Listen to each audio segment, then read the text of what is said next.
Olá, companheirada, mais uma vez, estamos juntos aí, e hoje temos uma visita ilustre. Nosso amigo Wellington veio aqui visitar o nosso escritório, né?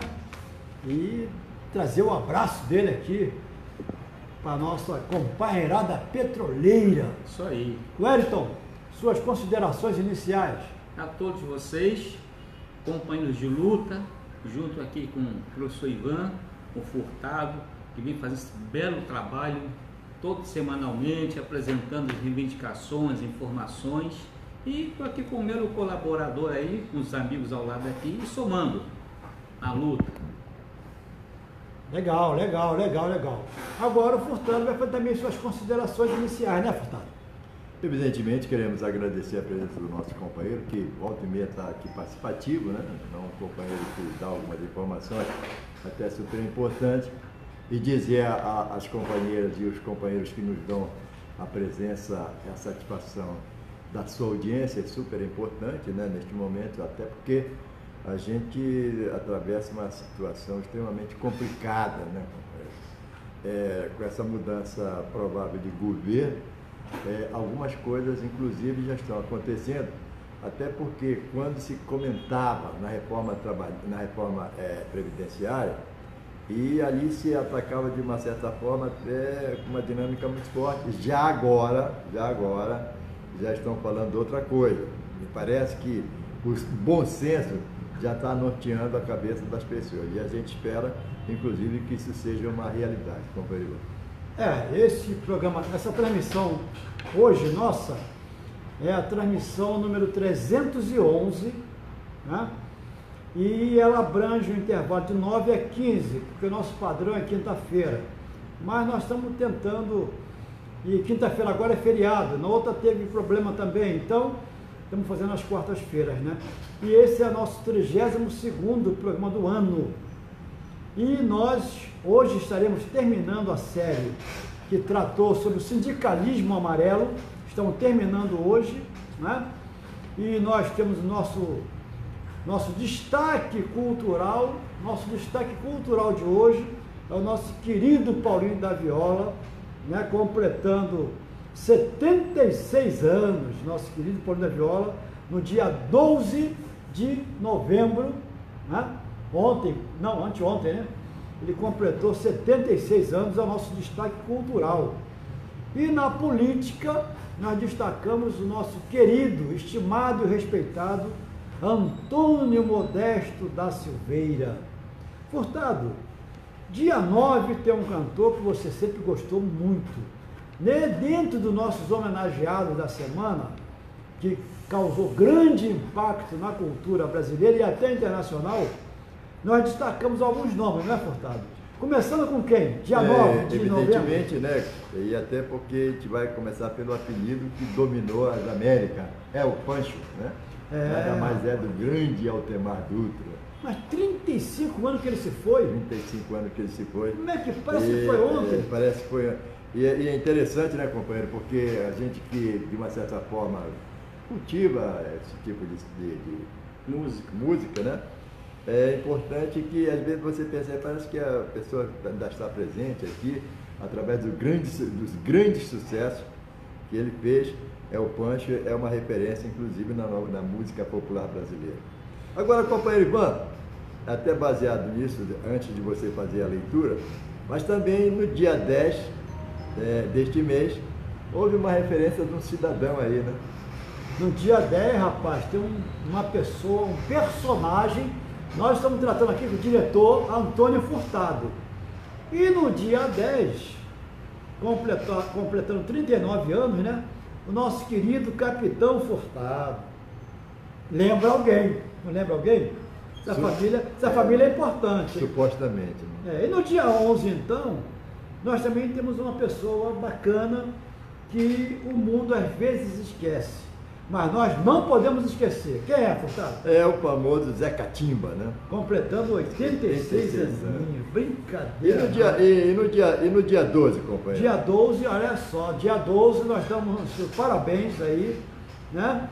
Ao nosso querido e estimada família Délcio Carvalho. 5 anos que ele se foi. né? E 6 anos o nosso querido delegado, rapaz, né? E nesse dia, para comemorar agora a festa verdadeira, o nosso Paulinho da Viola, 76 anos. Mas no dia 13 de novembro, Furtado, dia 13, uma data importante pra caramba. É ou não? Tem a nossa Juliana Caymmi, né? E também marca há 64 anos que o Nonô foi embora.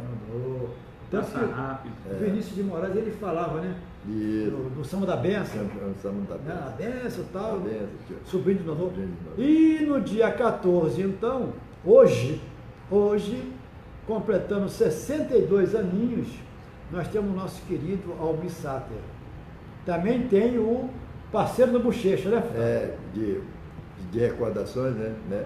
É o Claudinho de Bochecha que estaria completando nesta data 43. Não, está completando.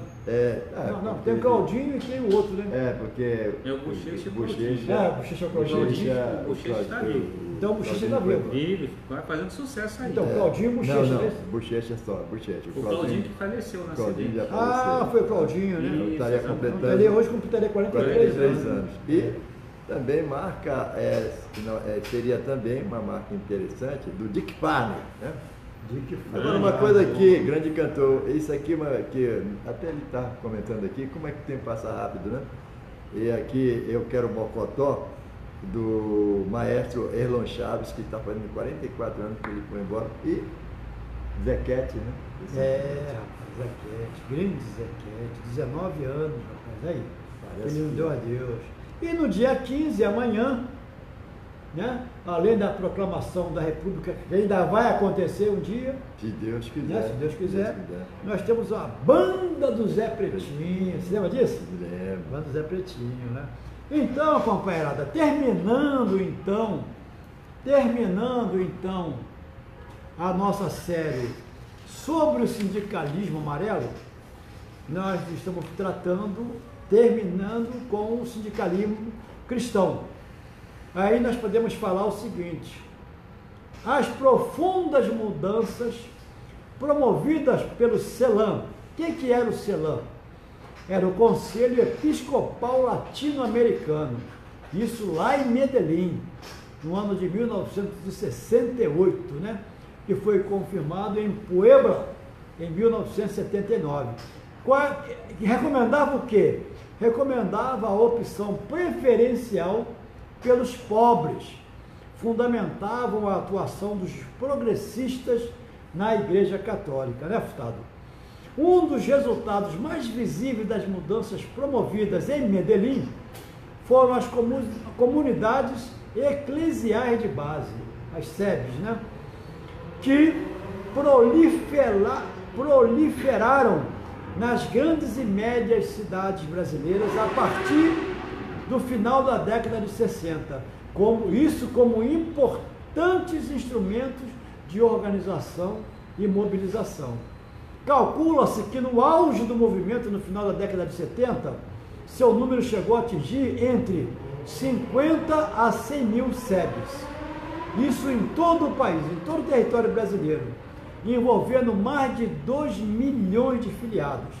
Quando o movimento, então, operário brasileiro atingiu um novo patamar, isso na onda de greves iniciadas em 1978, os militantes católicos tiveram um papel destacado na reorganização do movimento sindical, isso no afastamento das diretorias pelegas dos sindicatos, né?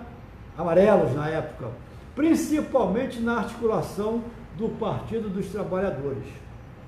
O assassinato de Santos Dias da Silva, no ano seguinte, levou a uma maior intensificação das manifestações, ele que era dirigente da Pastoral Operária e muito próximo também a Dom Evaristo Arnes. Ele tornou-se um dos mártires da luta operária. A aproximação entre militantes da oposição sindical, de movimentos de base e das lideranças católicas acelerou-se com as greves da época. Um importante encontro de líderes de pastorais operárias de movimentos populares, de comunidades eclesiais de base, oposições sindicais e ativistas ligados às novas diretorias sindicais, essas diretorias autênticas. Isso ocorreu em João Monlevade, Minas Gerais. Isso aconteceu também em fevereiro de 1980, onde foram estabelecidos, aspas, alguns princípios básicos à luta pela democratização da estrutura sindical. Em junho de 1982, essas forças políticas formaram a ANAMPOS. Isso foi oficialmente no 4º Encontro Nacional da Articulação, ANAMPOS quer dizer Articulação Nacional dos Movimentos Populares e Sindicais. Isso aconteceu em Goiânia. E vai ter que ser refeito tudo isso, Furtado, pelo jeito que está indo as coisas. Em 1983, esse movimento culminou na fundação da Central Única dos Trabalhadores, a CUT, com o apoio da imensa maioria dos militantes católicos e militantes também de outras concepções e correntes políticas.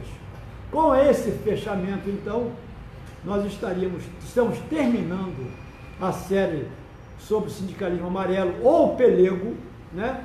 E fazendo aqui um quadro, uma síntese, né? Pelos meios que foram propostos na época, nós podemos dizer que os cristãos, os católicos, eles trabalharam sem violência e houve uma grande colaboração entre as classes, houve uma luta intensa contra as injustiças e houve um desenvolvimento também da função social dentro do capitalismo. Isso em vista de uma sociedade fraterna e justa, que nós temos que retomar essa luta. E com esses cristãos também, a ideia era evitar o agravamento dos conflitos sociais. Isso visto pelos sindicalismos cristãos católicos. Já o sindicalismo amarelo, ele previa a colaboração de classes, sindicatos e organizações comuns entre patrões e operários, sindicatos assistencialistas, que era uma continuidade do capitalismo e a negação da existência da luta de classes e a sociedade harmoniosa. Isso era uma visão dos sindicalistas amarelos. Já uma outra corrente, que era a corrente comunista, o que eles viam? Eles viam o seguinte, os comunistas, que o partido é o principal instrumento de luta. Os comunistas viam que a combinação da ação legal e clandestina, né? Essa combinação aí, essa mistura. Também viam a participação parlamentar, via que a greve tinha um fator importante para fortalecer a insurreição. Eles também pregavam a destruição do capitalismo, pregavam a revolução proletária e a ditadura do proletariado. Aí há uma confusão, há uma mistura, socialismo e comunismo. Internamente eu sou pelo socialismo. E falavam-se então no internacionalismo proletário.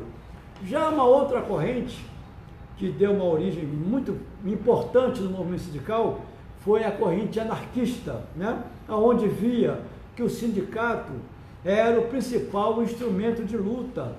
Os anarquistas também viam que a ação direta contra o Estado, uma ação direta contra o Estado e contra os patrões também.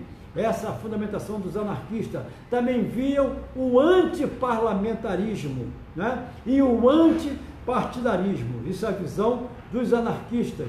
E via também questionava, né? Uma estrutura sindical federativa. Falava-se muito na greve geral insurrecional, uma greve geral bem forte, visando a insurreição. E era contra a liberação de dirigentes sindicais. E também pregavam a destruição do capitalismo e também apoiavam a revolução proletária. E falavam que deveriam existir a sociedade sem classes e sem Estado. visando o que com isso? Visando a autogestão, quer dizer, o trabalhador tendo a responsabilidade na gestão. E falava-se também nessa ideia do legal, tá pintando jogos positivos aí. Valeu, Maria Lopes, estamos juntos aí na luta. No internacionalismo do proletário. Com isso, nós terminamos a série sobre o sindicalismo amarelo.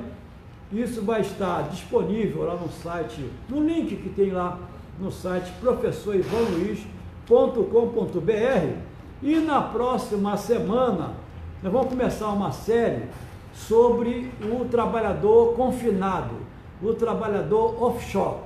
Porque no mundo hoje já existe estudo comprovando que o trabalhador fica 14 dias confinados.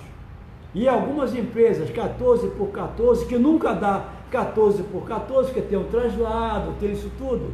A Petrobras faz 14 por 21. Mas nós estamos lançando uma campanha para que o trabalhador offshore, ele trabalhe 10 dias e folgue 20 dias. Agora, Furtado, você sabe que o trabalhador offshore, que você já trabalhou confinado, quando chega no 10º dia, já está comprovado isso cientificamente, quando chega no 10º dia, a ansiedade do trabalhador offshore é tão grande, que ele já começa a entrar em parafuso e ter problemas seríssimos de saúde. É isso ou não é? Ou o trabalho confinado, Furtado, é um trabalho light, um trabalho confortável, tranquilo, que não gera nenhuma tensão. Você, dentro da refinaria, ou dentro de uma plataforma, ou dentro de uma FPSO, você sabe que o trabalhador fica 24 horas por dia em estado de tensão. É isso ou não?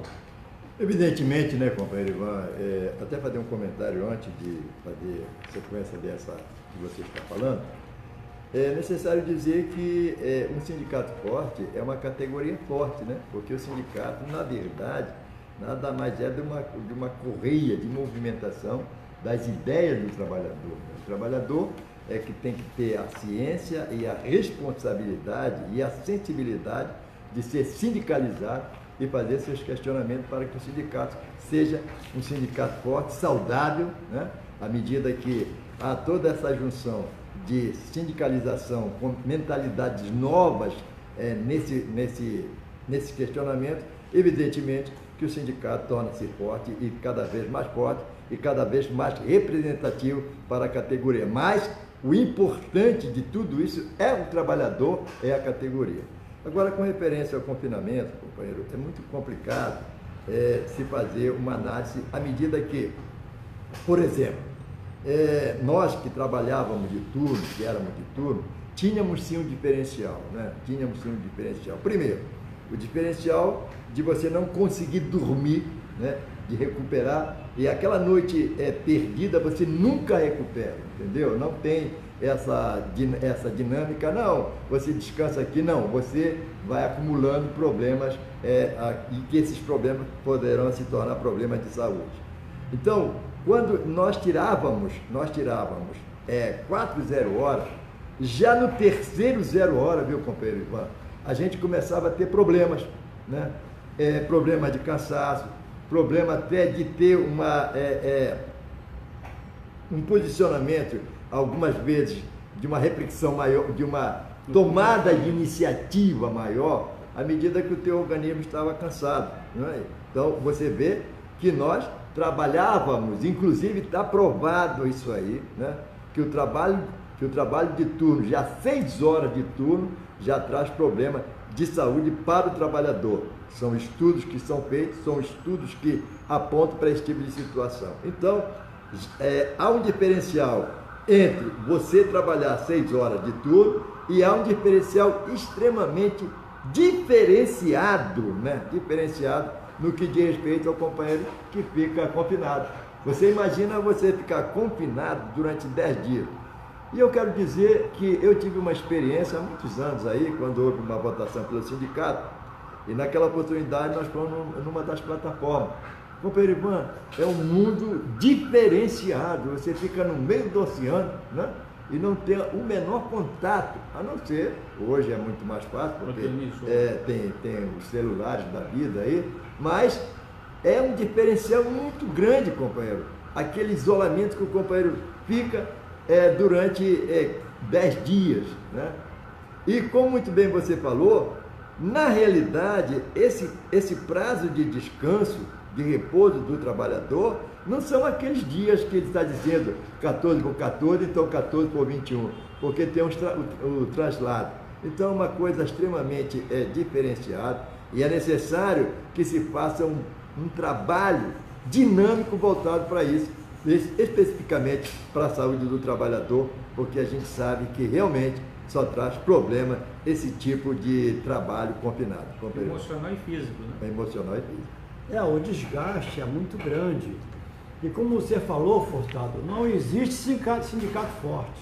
O que existe é categoria forte, não é? Perfeitamente. Por exemplo, nosso sindicato agora, ele tem uma decisão judicial que determina a suspensão do equacionamento. Atenção, companheirada petroleira. Está suspenso o equacionamento, vitória do nosso sindicato, Sindicato Petroleiro do Rio de Janeiro e da Federação Nacional dos Petroleiros, né? Junto com outras entidades. Não podemos nunca esquecer da importância da nossa federação. Nós somos ligados aqui à Federação Nacional dos Petroleiros.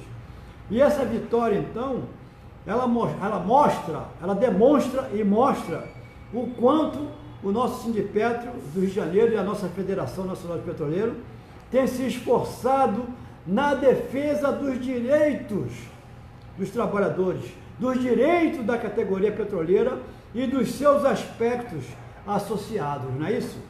E indicamos e sugerimos e apelamos para que todos se sindicalizem. Nós temos atendido aqui na Presidente Vargas, a sede nossa na Avenida Passo 34, uma média de 50 a 40 telefonemas por dia pedindo para se associar a partir da notícia dessa suspensão do equacionamento. Aí vem aquela pergunta, Furtado, por que não se associaram antes? Por que não fortaleceram não só essa luta, mas outras lutas também? Não é verdade? Não é verdade, Furtado? Porque, como a gente muito bem falou aqui, é necessário que o companheiro e a companheira tenham esse tipo de dimensão das coisas, né? Porque normalmente quando a gente fala, companheiro ou companheiro se associa, a pergunta já se tornou-se tão comum, o que é que o sindicato nos dá? Ora, o nosso sindicato deu agora uma resposta que o companheiro Ivan está falando. O nosso sindicato, ele tem um corpo jurídico muito bom, muito bom. E aí, isso reflete nas nossas conquistas. Este lance que está acontecendo no que diz respeito ao equacionamento, que é uma coisa que está massificando os trabalhadores, não só o trabalhador da ativa, mas principalmente o aposentado, tem como resposta esse posicionamento do nosso jurídico, do nosso sindicato, que, como muito bem falou o companheiro Ivan, que somos associados à PNP, que é a Federação Nacional dos Petroleiros. Então, é mais uma vitória, né, que nós estamos tendo, mas é preciso que a companheira e o companheiro tenham esse tipo de sensibilidade, esse tipo de responsabilidade que fortaleça o nosso sindicato. Porque um sindicato só é forte quando tem uma categoria forte. E isso demanda, sim, que o companheiro seja associado deste nosso sindicato.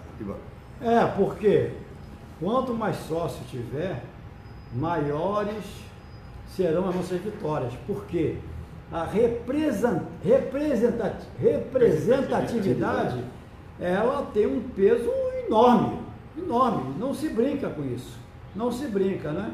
E a ideia é exatamente nós mantermos as chamas acesas.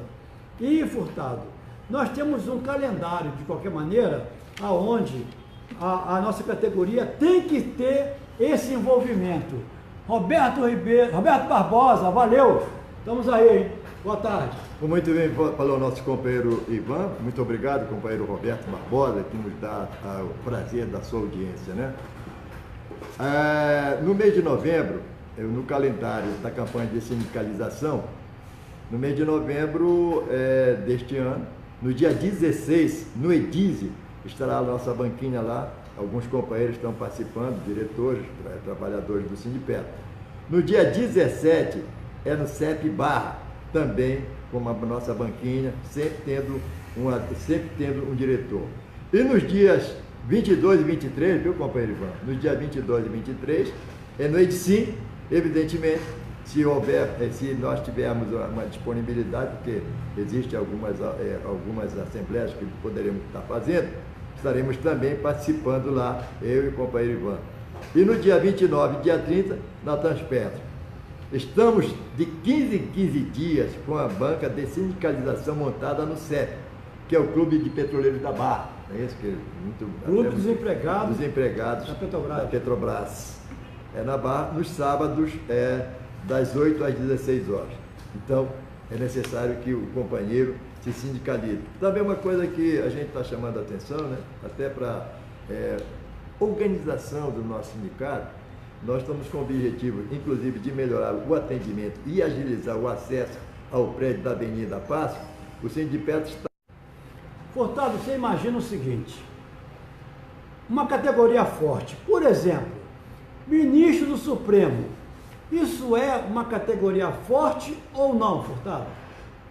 Olha, Ivan, você me botou agora numa sinuca terrível, né? Sinuca de bico? Uma sinuca de bico.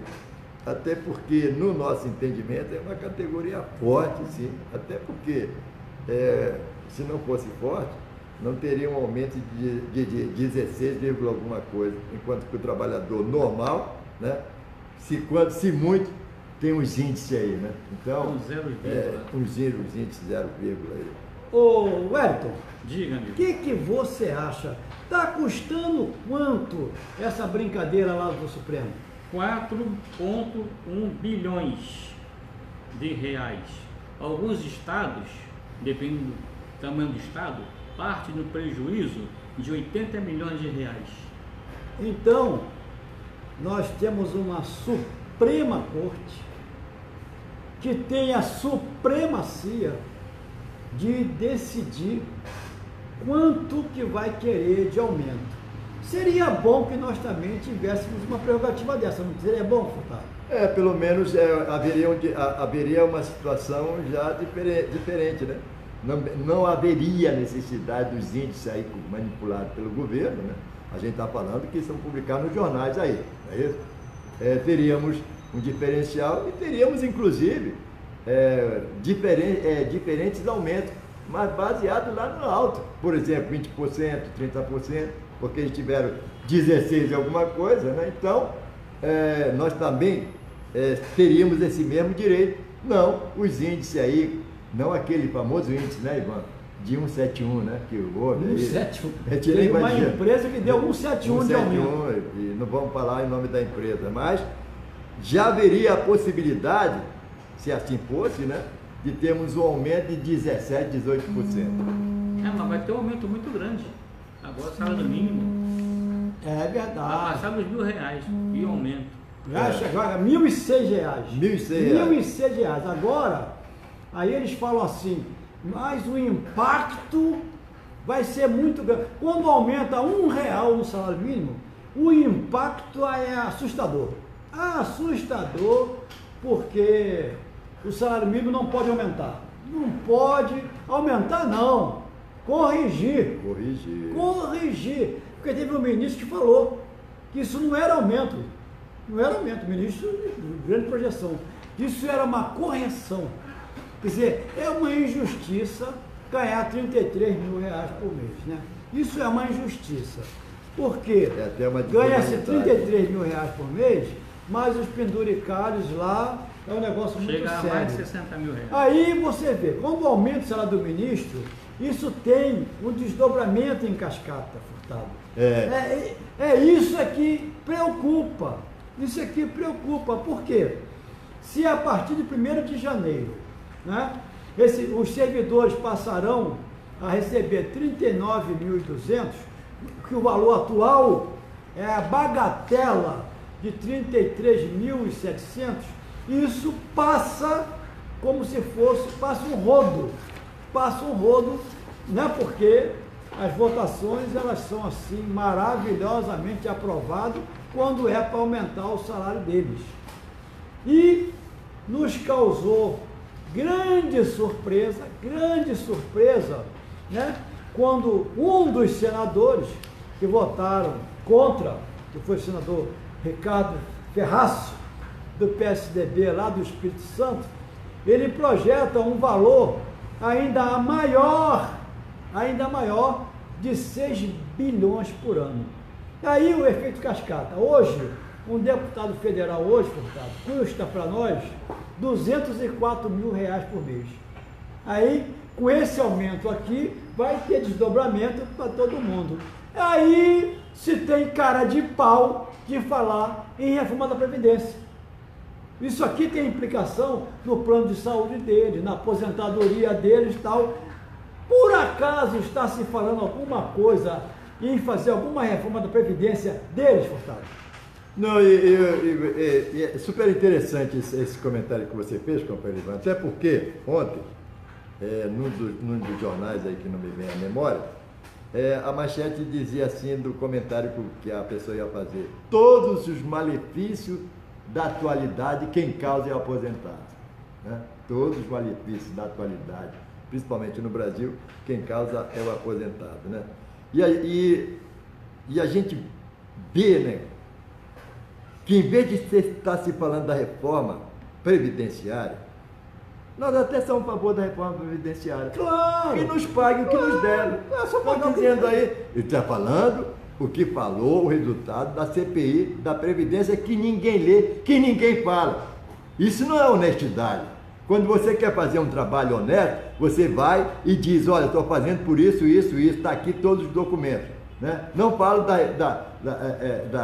do que foi feito no que diz respeito à CPI da Previdência, da qual diz que ela sempre foi e será positiva. E eles estão nos devendo, pelo que diz lá, quase 1 trilhão. Por que eles não falam isso aí para a sociedade? Por que não mostram isso para a sociedade?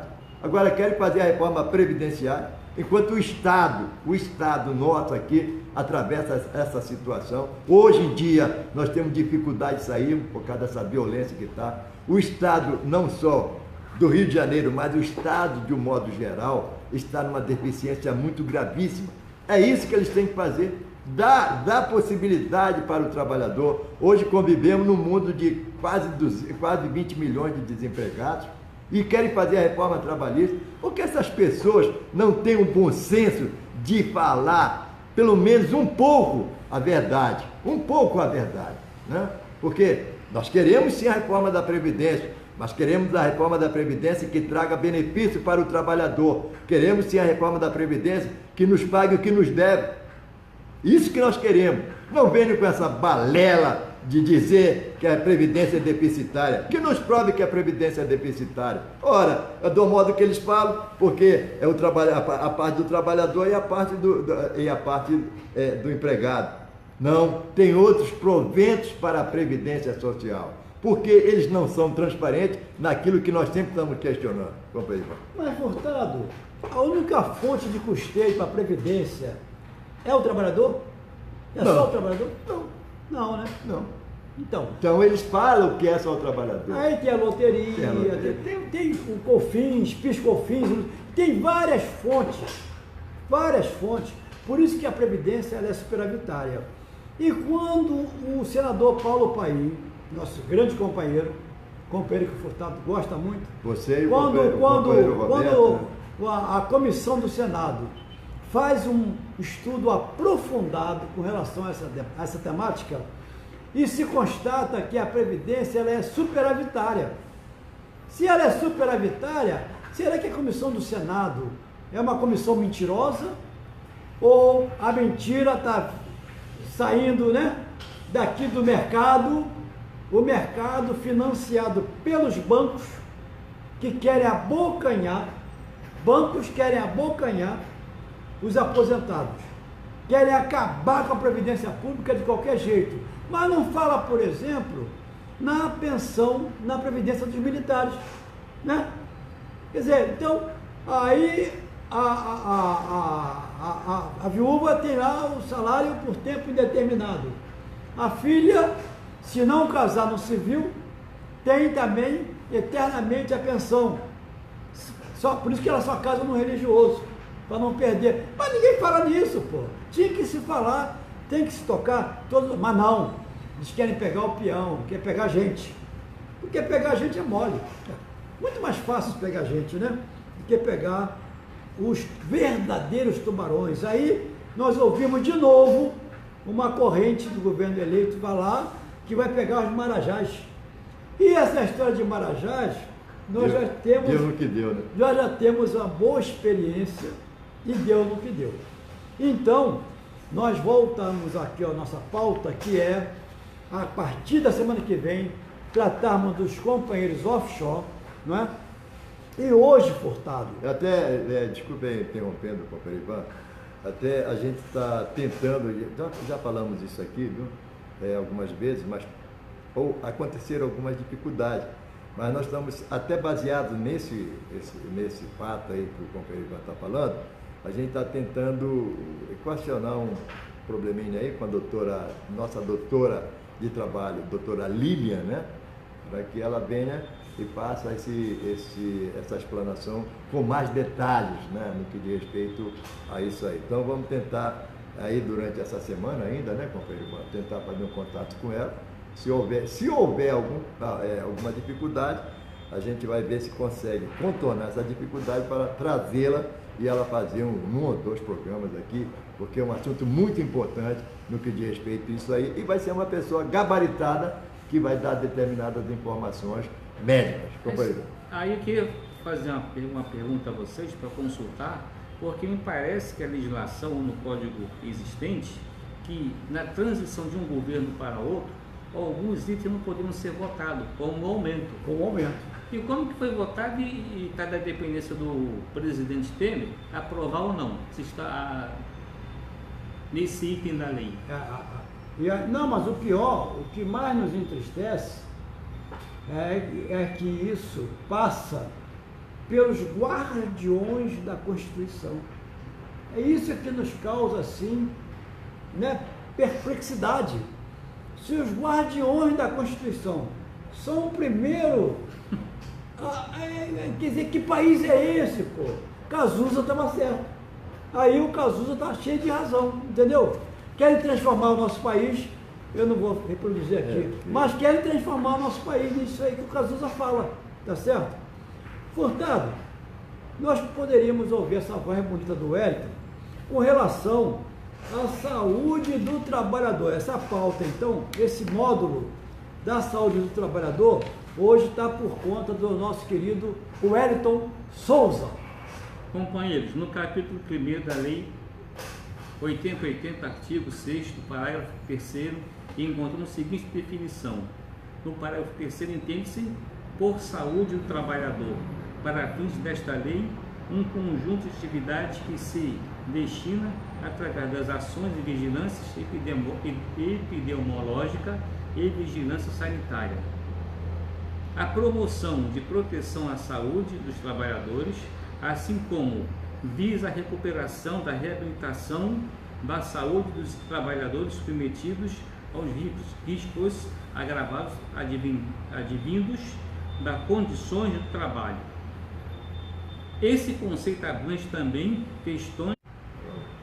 Terceiro, participação do âmbito de competência do Sistema Único de Saúde SUS em estudos, pesquisas, avaliação e controle dos riscos e agravos potenciais.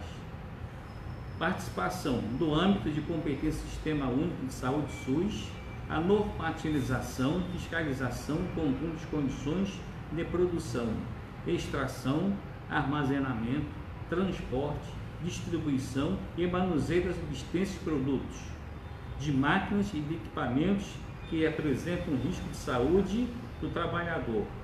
Quarto, a avaliação do impacto que as tecnologias provocam à saúde.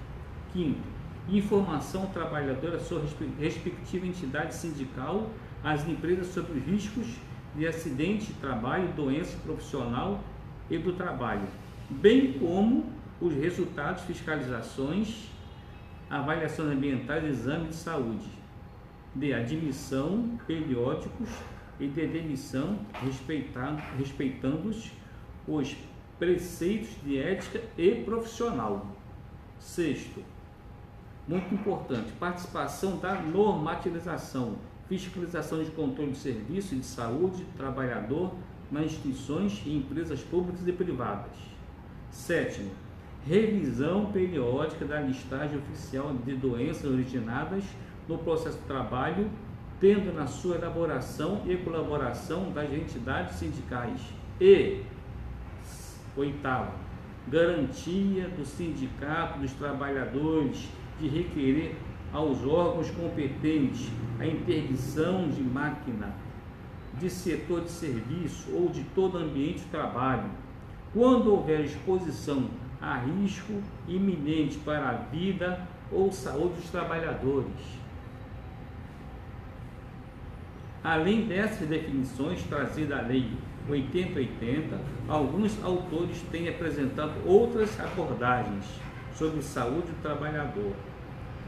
Para Lacaz, 2007, que aborda a determinação social do processo saúde e doença e a inserção dos processos produtivos da análise e morbidade e moralidade da classe e grupos sociais.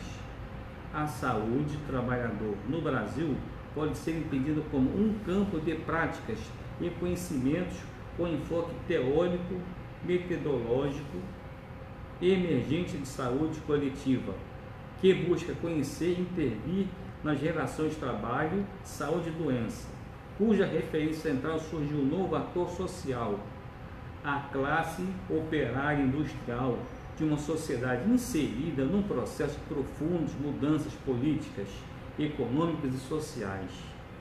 Os trabalhadores, individual ou coletivamente nas organizações, são considerados sujeitos e participantes de ações de saúde, nas quais incluem o estudo das condições de trabalho, a identificação de mecanismos de intervenção técnica para sua melhoria e adequação e controle dos serviços de saúde prestados. Brasil 2001. O termo saúde do trabalhador se refere a um campo de saber, enquanto o modelo teórico de orientação nas ações da área de atenção à saúde, ou seja, promoção, prevenção, cura e reabilitação, incluídas também as ações de vigilância sanitária e epidemiológica e do fazer que visa compreender e intervir as relações em trabalho, processo, saúde e doença. Nardi, 1997. Para concluir, é possível identificar as relações existentes entre trabalho, saúde, doença nos seguintes aspectos: trabalho como determinante de saúde, saúde como condição de trabalho, trabalho como causa de doença e doença como impedimento ao trabalho. Rapaz, você vê que se a lei for cumprida, a coisa fica bonita, né, Fábio? E até em cima dessa matéria que o companheiro Edson leu, como a gente já havia conversado, a gente vai tentar entrar em contato também com o companheiro Adilson Silvestre, né? Para que ele venha também falar no que diz respeito a esse artigo, que é muito importante, companheiro Ivan. Esse foi o módulo que tratou da saúde do trabalhador. Agora nós temos um módulo que nos sensibiliza muito, que é o módulo que trata do destaque político, né? E como destaque político, nós, com muita honra, pessoa que conviveu conosco aqui, 24 horas por dia, que conviveu com os perseguidos da ditadura militar, que foi o nosso querido Antônio Modesto da Silveira. Presente. Então, ele conviveu conosco aqui, né? E foi deputado federal de 79 até 83. Tem uma trajetória muito bonita, nasceu lá em Uberaba, Minas Gerais, no dia 23 de janeiro de 1927, né? Ele, filho de Joaquim Modesto da Silveira e de Elvira Modesto da Silveira. O advogado, então, doutor Modesto da Silveira, Ele morreu no dia 22 de novembro de 2016. Então, no dia 22, ele tinha, nessa época, ele tinha 89 anos. E nós fizemos vários programas aqui na Rádio Petroleira também. Ele é uma pessoa fantástica, né? E ele foi um dos advogados.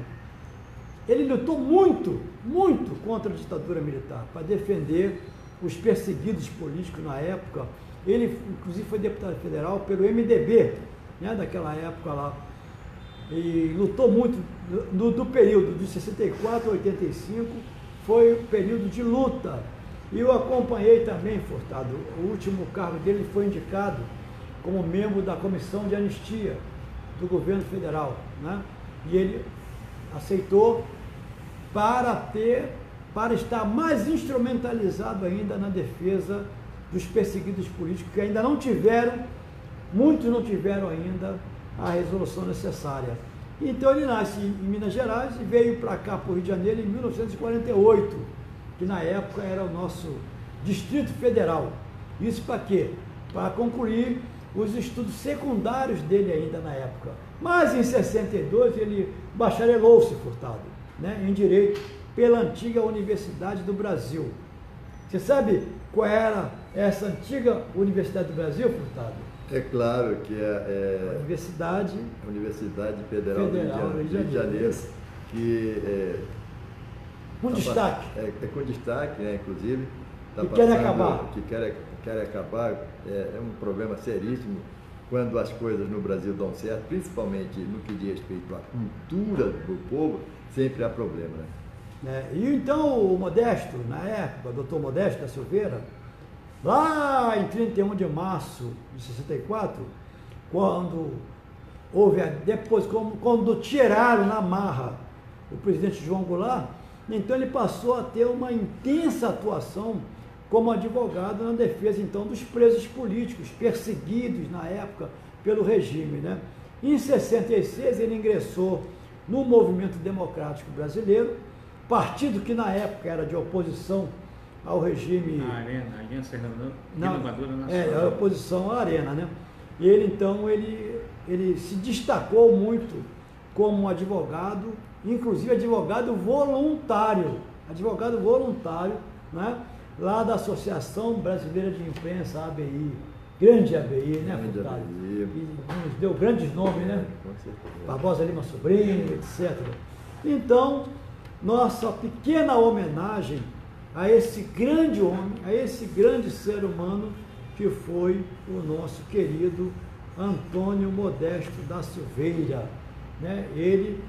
Nós estamos homenageando e enviando a nossa solidariedade às 3 filhas, né, que ele teve, e nós tivemos muito orgulho, hein? Essas 3 filhas, tendo acesso aqui ao nosso programa, pode acreditar que nós tivemos muito orgulho em conviver com o pai de vocês. Furtado, para essa semana, né, nós estaríamos terminando a nossa transmissão, a não ser que o Wellington queira fazer mais alguma... Como diz, a luta continua, o ano está chegando, novas esperanças para o ano que vem, nas delegações, nos projetos do sindicato, como a gente falou, se sindicalizem, porque muitos já foram beneficiados e muitos de vocês no futuro ou no presente próximo serão beneficiados. Dúvidas, liguem, procurem, estarão prontos a dialogar, informar e caminhando junto com vocês. Isso aí, abraço a todos. Legal, visita o nosso site sindipetro.org.br. Lá já tem a ficha de sindicalização, é só baixar, preencher, né? Nos boletins que nós divulgamos ontem, dia 13, também está anexado no boletim a ficha de filiação. Tudo muito fácil para que a categoria se filie. Furtado, suas considerações finais, eu me despeço e eu peço ao Furtado para pedir uma autorização para nós voltarmos na semana que vem. Nós dependemos de uma autorização, não dependemos, Furtado? Ah, sim. Claro. Se assim permitir, o grande arquiteto do universo. Então, compadre, até a próxima semana.